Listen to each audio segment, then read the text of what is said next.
Balik kapuso ang Actor TV host na si Edu Manzano. Mapapabilang siya sa bagong teledramang Someone to Watch Over Me. Ang Star Bites hatid ni Lars Santiago.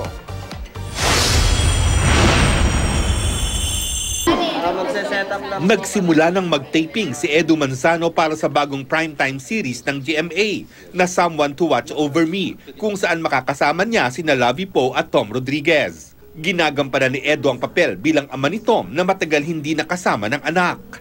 Pero magkakaroon sila ng malaking hamon dahil datapuan ng early stages of Alzheimer's disease ang karakter ni Tom.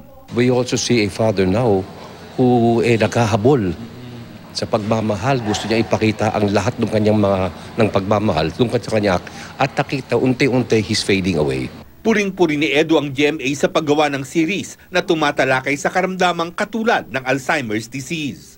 Channel 7 chooses to dare to come up with yung itong mga kasing subject matter na otherwise hindi pinapatulan ng iba. Natutuwa si Edu na sina Lovie at Tom ang kanyang makakasama dahil bagamat kaibigan niya ang mga ito, ngayon lang daw sila magkakatrabaho.